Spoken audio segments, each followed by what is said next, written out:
ರಾಜ್ಯದಿಂದ ರಾಜ್ಯಸಭೆಗೆ ಯಾರ್ಯಾರು ಭಾರಿ ಕುತೂಹಲ ಮೂಡ್ತಾ ಇರುವಂತದ್ದು.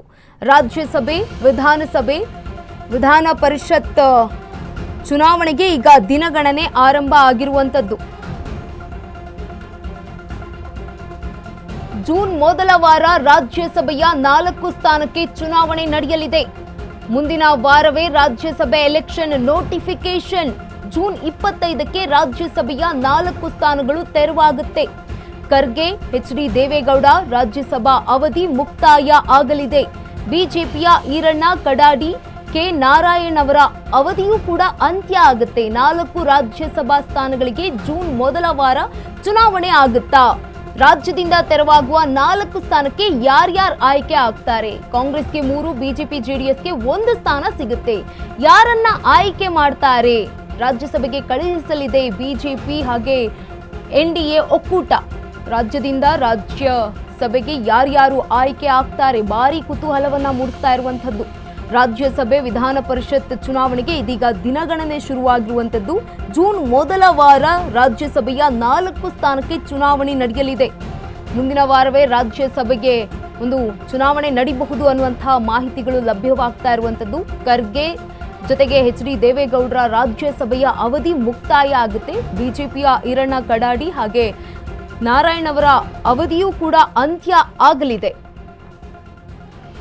ರಾಜ್ಯದಿಂದ ತೆರವಾಗುವ 4 ಸ್ಥಾನಗಳಿಗೆ ಯಾರಾಗ್ತಾರೆ ಆಯ್ಕೆ ಎನ್ನುವಂತಹ ಪ್ರಶ್ನೆ.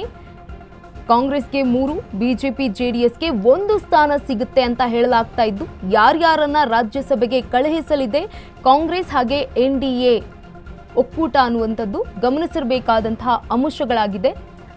ರಾಜ್ಯದಿಂದ ರಾಜ್ಯಸಭೆಗೆ ಯಾರ್ಯಾರು ಆಯ್ಕೆ ಆಗಲಿದ್ದಾರೆ? ರಾಜ್ಯಸಭೆ, ವಿಧಾನ ಪರಿಷತ್ ಚುನಾವಣೆಗೆ ಇದೀಗ ದಿನಗಣನೆ ಶುರುವಾಗ್ತಾ ಇರುವಂತದ್ದು. ಜೂನ್ ಮೊದಲ ವಾರದಲ್ಲಿ ರಾಜ್ಯಸಭೆಯ 4 ಸ್ಥಾನಕ್ಕೆ ಇದೀಗ ಚುನಾವಣೆ ನಡೆಯಲಿದೆ. ಮಲ್ಲಿಕಾರ್ಜುನ್ ಖರ್ಗೆ ಮತ್ತೆ ರಾಜ್ಯಸಭೆಗೆ ಆಯ್ಕೆಯಾಗುವುದು ಪಕ್ಕಾ. ಖರ್ಗೆ ಹೊರತುಪಡಿಸಿ ಮತ್ತೆ 2 ಸ್ಥಾನಕ್ಕೆ ಕಾಂಗ್ರೆಸ್ಗೆ ಅವಕಾಶ. ಕಾಂಗ್ರೆಸ್ನ ಬಿ.ವಿ. ಶ್ರೀನಿವಾಸ್, ಹಿರಿಯ ವಕೀಲ ಮೋಹನ್ ಕಾತರಕಿ, ಮಾಜಿ ಶಾಸಕಿ ಅಂಜಲಿ ನಿಂಬಾಳ್ಕರ್ ಹೆಸರು ಕೂಡ ರಾಜ್ಯಸಭೆಯ ರೇಸ್ನಲ್ಲಿ. ಎಚ್.ಡಿ. ದೇವೇಗೌಡರ ರಾಜ್ಯಸಭೆಗೆ ಪುನರ್ ಆಯ್ಕೆಯಾಗುವ ಸಾಧ್ಯತೆ ಇದೆ.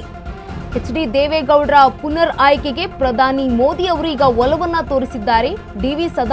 ಸದಾನಂದ ಗೌಡರನ್ನ ಕಳಿಸಬೇಕು ಅಂತ ಬಿಜೆಪಿ ಅಂದುಕೊಂಡಿತ್ತು. ಆದರೆ ಬಿಜೆಪಿ ಜೆಡಿಎಸ್ನಿಂದ ಒಬ್ಬರನ್ನ ಮಾತ್ರ ಆಯ್ಕೆ ಮಾಡೋದಕ್ಕೆ ಸಾಧ್ಯ. ಹೀಗಾಗಿ ಆಯ್ಕೆಯನ್ನ ಮೋದಿಗೆ ಬಿಟ್ಟು ಸೈಲೆಂಟ್ ಆಗಿದ್ದಾರೆ. ಒಬ್ಬೊಬ್ಬರನ್ನ ಗೆಲ್ಲಿಸಿಕೊಂಡು ಬಂದ ಬಳಿಕ 39 ಸ್ಥಾನಗಳಿಗೆ ಹೆಚ್ಚುವರಿಯಾಗಿ ಮತಗಳು ಉಳಿಯಲಿವೆ. ಇನ್ನೊಂದು ಸ್ಥಾನ ಗೆಲ್ಲಲು ಕನಿಷ್ಠ 6 ಶಾಸಕರ ಕ್ರಾಸ್ ವೋಟಿಂಗ್ ಅಗತ್ಯ ಇದೆ ಇಲ್ಲಿ.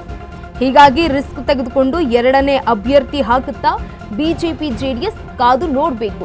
ಖರ್ಗೆ ಅವರನ್ನ ಹೊರತುಪಡಿಸಿ 2 ಸ್ಥಾನ ಕಾಂಗ್ರೆಸ್ಗೆ ಅವಕಾಶ ನೀಡಲಿದೆ. ಕಾಂಗ್ರೆಸ್ನ ಬಿ.ವಿ. ಶ್ರೀನಿವಾಸ್, ಹಿರಿಯ ವಕೀಲ ಮೋಹನ್ ಕಾತರಕಿ, ಮಾಜಿ ಶಾಸಕಿ ಅಂಜಲಿ ನಿಂಬಾಳ್ಕರ್ ಅವರ ಹೆಸರು ಈಗ ರಾಜ್ಯಸಭೆಯ ರೇಸ್ನಲ್ಲಿ ಇರುವಂಥದ್ದು. ಇತ್ತ ಎಚ್.ಡಿ. ದೇವೇಗೌಡರು ರಾಜ್ಯಸಭೆಗೆ ಪುನರ್ ಆಯ್ಕೆಯಾಗುವ ಸಾಧ್ಯತೆ ಇದೆ. ಎಚ್.ಡಿ. ದೇವೇಗೌಡರ ಪುನರ್ ಆಯ್ಕೆಗೆ ಪ್ರಧಾನಿ ನರೇಂದ್ರ ಮೋದಿ ಅವರು ಒಲವನ್ನ ತೋರಿಸಿದ್ದಾರೆ. ಡಿ.ವಿ. ಸದಾನಂದ ಗೌಡರನ್ನ ಕಳುಹಿಸಲು ನೋಡ್ತಾ ಇತ್ತು ರಾಜ್ಯ ಬಿಜೆಪಿ. ಆದರೆ ಬಿಜೆಪಿ ಜೆಡಿಎಸ್ನಿಂದ ಒಬ್ಬರನ್ನ ಮಾತ್ರ ಕಳುಹಿಸಲು ಸಾಧ್ಯ. ಹೀಗಾಗಿ ಆಯ್ಕೆಯನ್ನ ಮೋದಿಗೆ ಬಿಟ್ಟು ಸುಮ್ಮನಾಗಿದೆ ರಾಜ್ಯ ಬಿಜೆಪಿ.